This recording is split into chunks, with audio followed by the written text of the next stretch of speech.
Okay, so it's our first class after the summer vacations. और इसके पहले हम लोगों ने जो पढ़ा था that was the first chapter motion. और कुछ चीज़ें हमने सीखी जैसे कि what is motion, types of motion, features और क्वालिटीज ऑफ मोशन, जिसमें हमने जाना कि कोई बॉडी मूव करेगी तो it's going to travel through a certain path. उस पाथ की लेंथ को डिस्टेंस कहते हैं। उतना डिस्टेंस वो सर्टेन टाइम में ट्रैवल करेगी, उसको हम कहेंगे वो टाइम हो गया हमारा। और उसके बाद डिस्टेंस को अगर हम टाइम से डिवाइड कर देंगे तो हमें स्पीड मिल जाएगा। ये कोई जान के कर रहा है क्या? somebody is going very hard in the mind to disturb the class. Sir, please don't do it. बहुत खराब लगता है।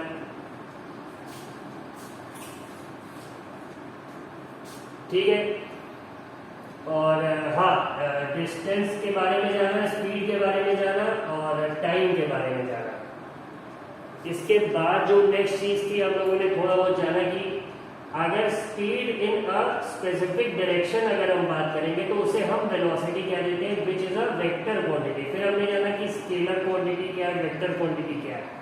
डिस्टेंस की ही स्पीशीज की एक और चीज जो फिजिक्स में खोजी, उसे हमने जाना कि डिस्प्लेसमेंट क्या है। डिस्टेंस क्या है, लेंथ ऑफ द पाथ है। डिस्प्लेसमेंट क्या है, the shortest distance between the initial and final position. और फिर हमने वेलोसिटी के आइडिया को समझा। फिर हमने जाना, एक्सेलरेशन पढ़ लिया ना हमने, did we study acceleration? So acceleration was rate of change of velocity. ठीक है।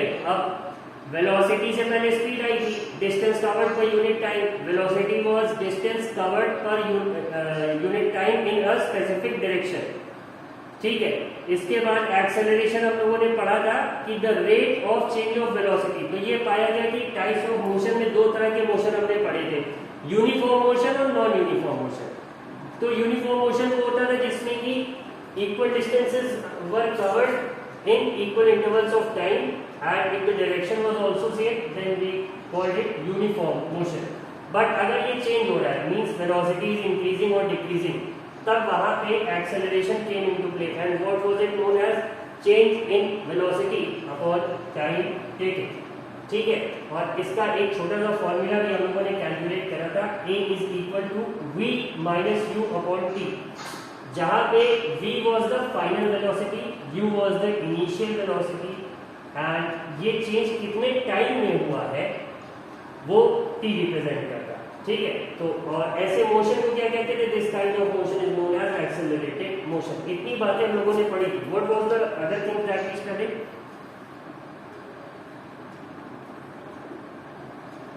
और कुछ था रिटार्डेशन। तो हाँ, एक्सेलरेशन में भी फिर देखा गया कि अगर वेलोसिटी बढ़ रही है, if its magnitude is increasing, या फिर डायरेक्शन के चेंज को बस सिंपली हम चेंज इन वेलोसिटी कहते हैं, तो उसे रिटार्डेशन भी कह सकते हैं अगर डायरेक्शन एकदम से ऑपोजिट हो जाए। बट अगर इन द सेम डायरेक्शन हो रहा है तो नहीं है। तो रिटार्डेशन क्या था, जब मैग्नीट्यूड घटने लगता है, like you were travelling at 40 metres per second and all of a sudden you reduce the velocity and start travelling at 20 metres per second, तो उस केस में हम कहते हैं रिटार्डेशन और नेगेटिव एक्सेलरेशन, कि इस समय वेलोसिटी घट रही है। रिटार्डेशन आप कहीं पढ़ेंगे तो इसका यही मतलब होगा कि वेलोसिटी घटी, या फिर direction of motion previous direction के ऑपोजिट हो। दोनों ही केसेस में क्या होगा, रिटार्डेशन होगा। Got it? अब अगली जो टॉपिक हम लोगों को पढ़ना था वो डिस्टेंस और टाइम के ग्राफ पे भी थोड़ा बहुत डिस्कशन हो गया था शायद, as far as I remember। हुआ था?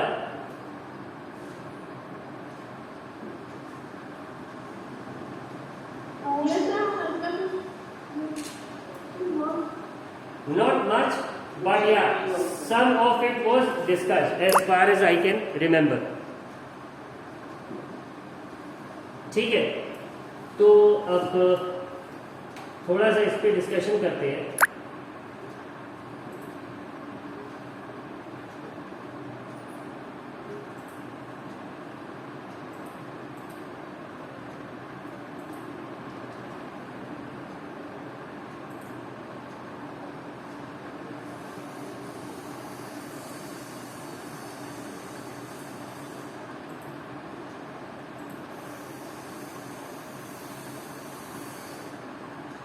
हाँ, can you all see the screen?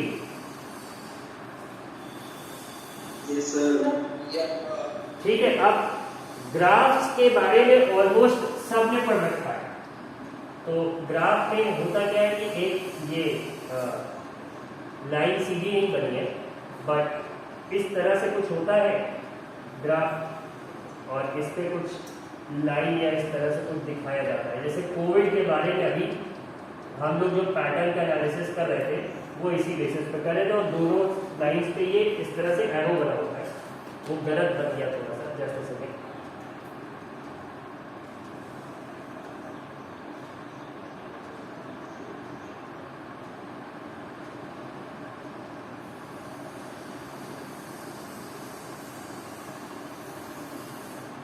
ठीक है, और इसको हम कहते हैं normally this is known as the y axis and this is known as the x axis. इतना ग्राफ के बारे में सबने पढ़ रखा है? Yes, sir. ठीक है, अब suppose we have a point this, तो अब इसका हम कैसे कहते हैं कि यहाँ से अगर हम 90 डिग्री की एक लाइन खींचे वाई एक्सिस पे, और यहीं से एक 90 डिग्री की लाइन हम खींचे एक्स एक्सिस पे, तो ये जिस पॉइंट पे यहाँ पे कट करेगा यही इसका एक्स एक्सिस का कोऑर्डिनेट होगा, और ये यहाँ पे जहाँ पे कट करेगा यही इसका क्या हो जाएगा, वाई एक्सिस का कोऑर्डिनेट होगा। ये हम लोगों ने पढ़ रखा है, और इसे हम एक ब्रैकेट में x, y के फॉर्म में लिखते हैं। ग्राफ के बारे में इतनी बात सबको पता है? Yes, sir. ठीक है, इतना सबने पढ़ ही रखा है।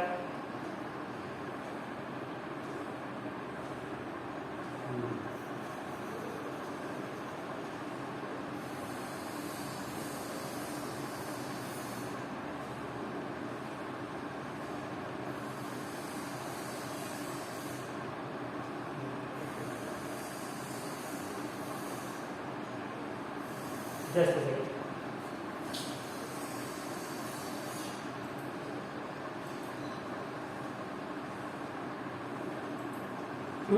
ठीक है, दिख रहा है सबको? अब ग्राफ हमेशा हम दो क्वांटिटीज को कंपेयर करने के लिए बनाते हैं, इतना आप सब जानते हैं। ठीक है, अब सपोज हम इसको टाइम और डिस्टेंस को कंपेयर करने के लिए बनाते हैं।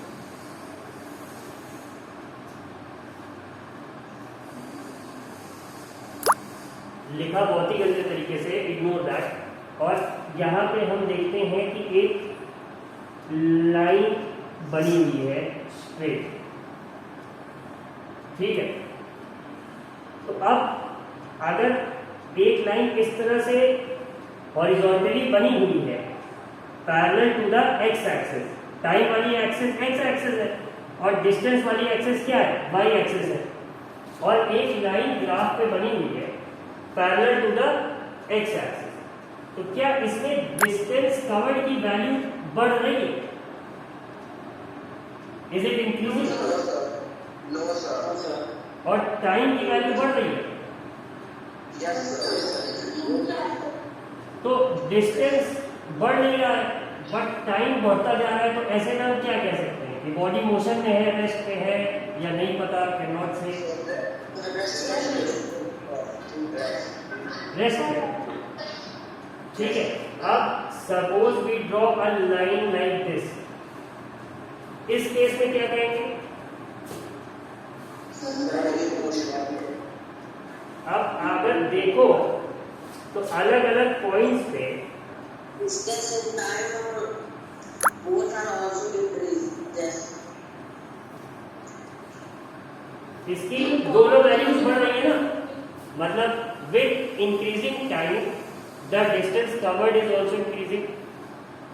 दिख रहा है? Yes. हाँ, स्क्रीन दिख रहा है सबको? Yes. With increasing time the distance is also increasing, तो हम क्या कहेंगे, बॉडी मोशन है ना। Yes, sir. ठीक है, और अगर ये जो पॉइंट है जहाँ पे ये डार्क हो रहा है, इस पॉइंट पे हमें अगर स्पीड कैलकुलेट करनी हो तो क्या हम कर सकते हैं? Yes, sir. यहाँ का डिस्टेंस का वैल्यू और यहाँ का टाइम का वैल्यू, और स्पीड की क्या फॉर्मूला होती है? Speed is equal to distance upon time. तो क्या हम इन दोनों वैल्यूज से स्पीड कैलकुलेट कर सकते हैं? Yes, Yes, sir. yes, sir. समझ में आ गया? Yes, sir. ठीक है। Now did you all get a basic idea of how to study these graphs? कैसे इनको समझते हैं और इससे कैसे न्यूमेरिकल सॉल्व करेंगे, इतना सबके समझ में आ रहा है? Yes, sir. Yes, sir. ठीक है। अब जैसे ये डिस्टेंस टाइम ग्राफ है, वैसे ही स्पीड टाइम भी बन सकता है, वेलोसिटी टाइम भी बन सकता है, और एक्सेलरेशन टाइम भी बन सकता है। अगर इस डिस्टेंस की जगह ये एक्सेस सपोज स्पीड रिप्रेजेंट कर रही है, तो स्पीड अपॉन टाइम क्या होता है? Rate of change of speed क्या होगा? Rate of change of speed velocity नहीं होगा। मतलब स्पीड घट रही है टाइम के टाइम के एस्पेक्ट में, सॉरी टाइम के रिस्पेक्ट में स्पीड घट रही है या बढ़ रही है, यही rate of change of speed होगा। और rate of change of speed होता है कि नहीं होता? कि rate of change of velocity होता है? Sir, rate of change of velocity. Rate of change of velocity, बिल्कुल सही। It is rate of change of velocity. Suppose अगर ये वेलोसिटी टाइम ग्राफ होता, तब अगर velocity with respect to time was changing, तो हम क्या कर सकते थे? ये क्या कह सकते थे? ये एक्सेलरेटेड मोशन है कि नॉन एक्सेलरेटेड मोशन? अगर velocity with respect to time change हो रही है तो एक्सेलरेटेड मोशन होगा, और अगर कांस्टेंट है तो क्या होगा? यूनिफॉर्म मोशन होगा, नॉन एक्सेलरेटेड मोशन होगा। क्लियर है ये बात? अभी उन सारे ग्राफ्स को भी हम लोग और डिटेल में देखेंगे। हाँ, ये एक्सेलरेशन क्या करा है? Sir, acceleration. समझा है। अच्छा, एक minute.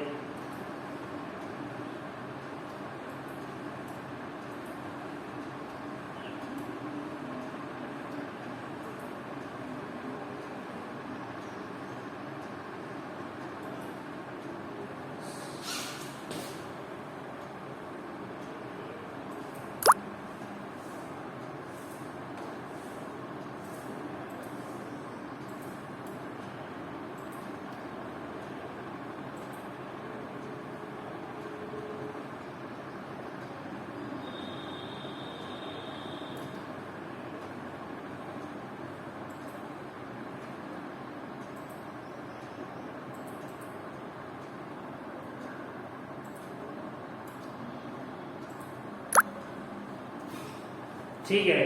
Is the screen visible to you all? Yes, sir. हाँ। अब देखो, who asked this question? Johnny. Yes. हाँ, तो सबसे पहले जो हम लोगों ने देखा कि जो पहला फॉर्मूला हम लोगों ने देखा, व्हाट वाज इट? स्पीड का। और ये क्या था? Distance upon time. मतलब कि distance covered per unit time. Speed समझ में आ गया था क्या होता है? Yes. कि कितना डिस्टेंस हम कितने टाइम में ट्रैवल करें। हाँ, इसके बाद अगली चीज हम लोगों ने पढ़ी कि स्पीड को हम कब वेलोसिटी कह देते हैं? जब we call this speed only as velocity, जब स्पीड के साथ साथ हमें डायरेक्शन ऑफ मोशन भी नोन हो, तब हम क्या कहते हैं कि हमें वेलोसिटी पता। ठीक है। अब वी ऑल नो कि एक कांस्टेंट स्पीड या वेलोसिटी पे तो हम चल नहीं सकते। जोनी बेटू, ऐसे समझो कि जब हम रोड पे चल रहे होते हैं तो क्या हम एक कांस्टेंट स्पीड पे चलते हैं? नहीं, स्पीड तो चेंज होती रहती है। स्पीड ब्रेकर आ रहा है या कोई सामने आ रहा है तो ब्रेक लगाएंगे। अगर हमें रोड खाली मिल रही है और कोई नहीं है तो हम हो सकता हो थोड़ा सा स्पीड बढ़ा लें, 60-70 किलोमीटर पर आवर तक चलने लगे। ठीक है, तो ये जो घटना और बढ़ना होता है किसका, वेलोसिटी का। अब एक्सेलरेशन की बात जब करेंगे तो स्पीड को हम भूल जाएंगे, तब हम बात करेंगे सिर्फ किसकी, वेलोसिटी। और इस वेलोसिटी के घटने और बढ़ने को टाइम के रिस्पेक्ट में, इसे ही हम क्या कहते हैं, we call it acceleration, rate of change of velocity, या फिर change of velocity with respect to time is known as acceleration. मतलब सपोज हम 40 किलोमीटर पर आवर पे चल रहे हैं और एक घंटा हमने 40 किलोमीटर पर आवर पे चला, फिर next hour we increase our speed to 50 kilometre per hour. Please mute your mic whoever has unmuted it. ठीक है, we now are in the second hour we were travelling at 50 kilometre per hour. ठीक है, तो अब हमारी ये जो velocity है ये बढ़ गई ना, तो एक्सेलरेशन हम कैसे कैलकुलेट करेंगे, एक्सेलरेशन का फॉर्मूला था a is equal to v minus u upon t। तो मतलब पहले क्या थी, फाइनली हम 50 पे चलने लगे और पहले किस पे चल रहे थे, वी वर ट्रैवलिंग एट 40 और टाइम इंटरवल क्या है 1 1 आ है ना, तो क्या आ गया 10 किलोमीटर पर आवर का हमारा क्या है एक्सेलरेशन। या फिर नॉर्मली हाँ एक सिंपल सा न्यूमेरिकल एग्जांपल अगर देखेंगे तो वो यही है, 10 किलोमीटर पर आवर का हमारा क्या हो गया एक्सेलरेशन हो गया। ये बात समझ में आ रही है, don't get confuse between speed and velocity.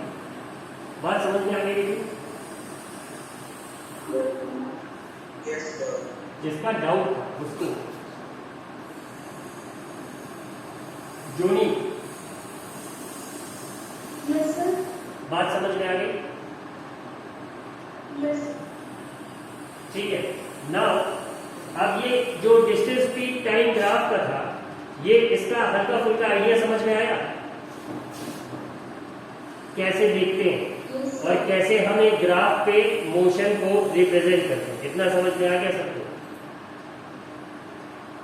Yes, sir. Yes, sir.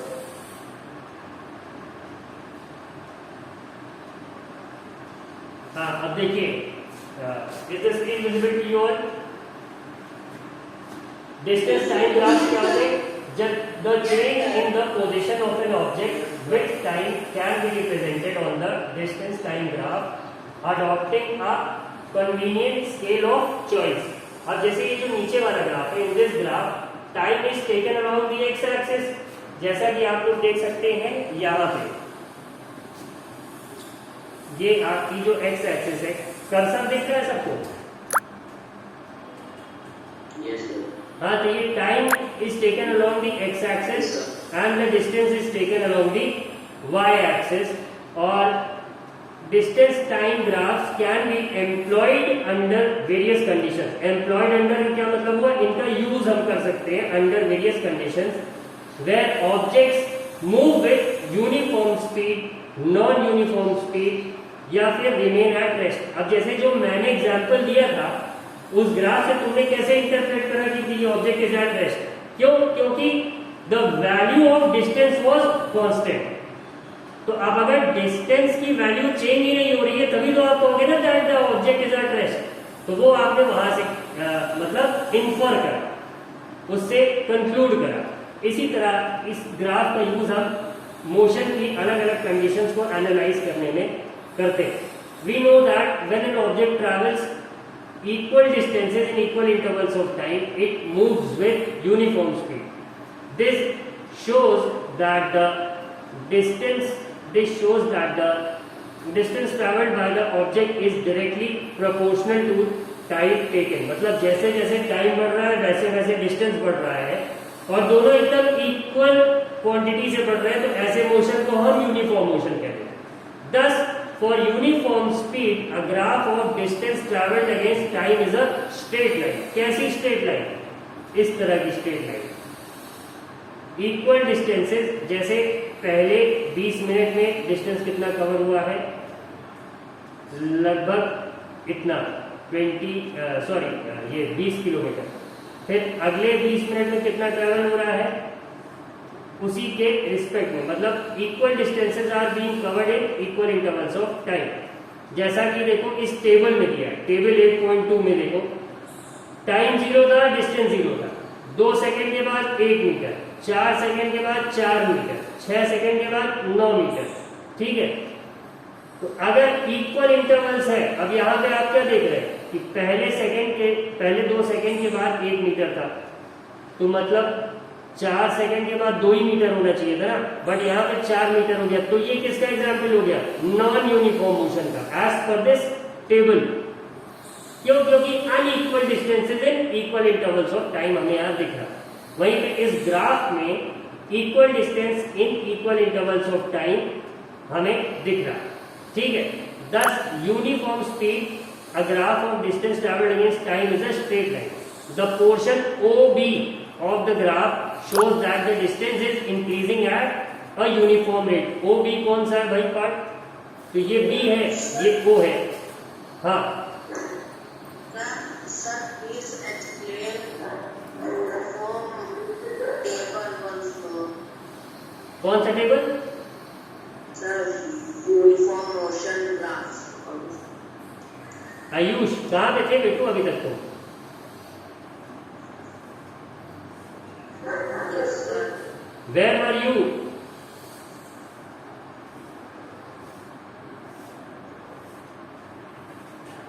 Ayush class कर रहे थे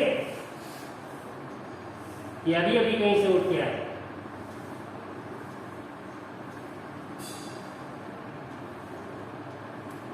आयुष Yes, sir. क्लास कर रहे थे कि अभी अभी कहीं से उठ के चले आए, No, sir, class कर रहा हूँ। Sir, वो एक और बार सर समझा दीजिए। अच्छा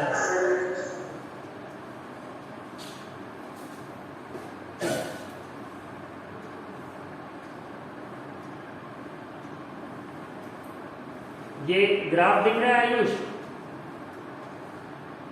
Yes, sir. Yes, sir. अब अगर ये लाइन देख रहे हो जो ग्राफ के बीच में OB, Yes, sir. इस पे सपोज हम इस पॉइंट को कंसीडर करते हैं। Yes, sir. ठीक है, इस पॉइंट का एक्स एक्सिस का कोऑर्डिनेट क्या होगा, जो यहाँ कहीं होगा, Yes, sir. और वाई एक्सिस का कोऑर्डिनेट कहाँ पे होगा, जो यहाँ कहीं होगा। ठीक है, सपोज करो इसकी वैल्यू जो है, अगर हम कह दें कि 1 2 3 4 5 6 7 8 9 10 स्क्वायर 20 मिनट के बराबर है, टाइम मिनट्स में है। ठीक है, 10 स्क्वायर 20 मिनट के बराबर है, तो मतलब 1 स्क्वायर कितने मिनट के बराबर होगा, 2 मिनट के। और इसका एक्स एक्सिस का कोऑर्डिनेट हम देख रहे हैं कितने स्क्वायर के बाद, 1 2 3 4 5 6 7वें स्क्वायर में है ऑलमोस्ट। ठीक है, तो मतलब कुछ ये 14 मिनट्स के आसपास का है ये ऑब्जर्वेशन। और यहाँ पे क्या है, 4 5 6 7 स्क्वायर 10 किलोमीटर के बराबर, और ये लगभग 6 स्क्वायर का है, तो क्या हो जाएगा 10/7 × 6, तो हमें पता लग जाएगा कि इसने ऑलमोस्ट 14 मिनट्स में कितने किलोमीटर्स कवर करे। Yes, sir. ठीक है, और फिर टाइम को हम आर में कैलकुलेट करेंगे कि अगर 14 मिनट्स है तो वो कितने आवर्स होगा, तो 14/60 कर देंगे, तो हमें पता लग जाएगा कितने आवर्स होंगे।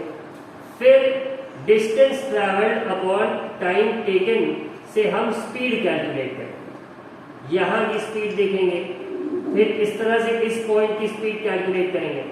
अब उसके बाद अगर हम देखेंगे कि स्पीड सेम आ रही है हर पॉइंट पे, तो हम क्या कहेंगे, the object is showing uniform motion, मतलब it is covering equal distances in equal intervals of time. बात समझ में आई? Yes, sir. आयुष अच्छे से? Yes sir.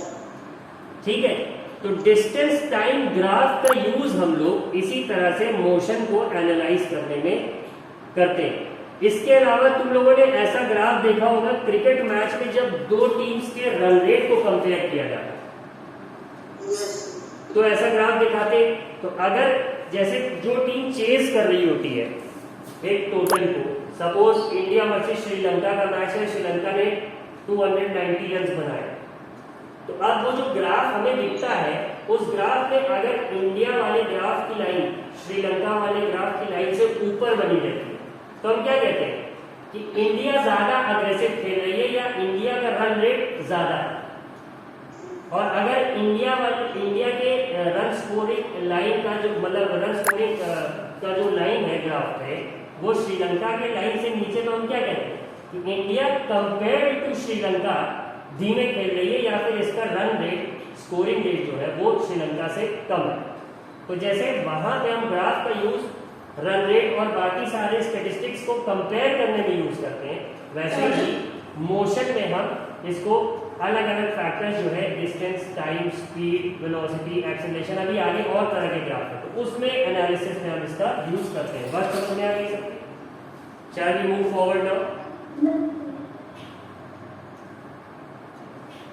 ठीक है, क्लास का टाइम कितने बजे तक था? नेक्स्ट क्लास कितने बजे से?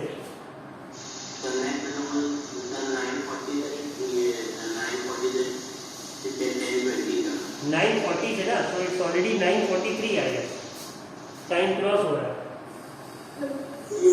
सर 9:40 हो गया।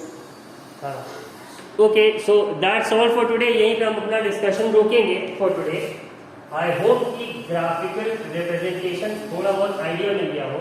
सो tomorrow we will be covering the different types of graph. जैसे आज हमने डिस्टेंस टाइम पढ़ा, अब आगे जो दूसरे तरह के होते हैं, जैसे for example let us look at it, distance time graph for a car moving with non uniform speed. अभी जो हमने देखा था वो यूनिफॉर्म स्पीड का था, अब हम नॉन यूनिफॉर्म वाला कर देखेंगे।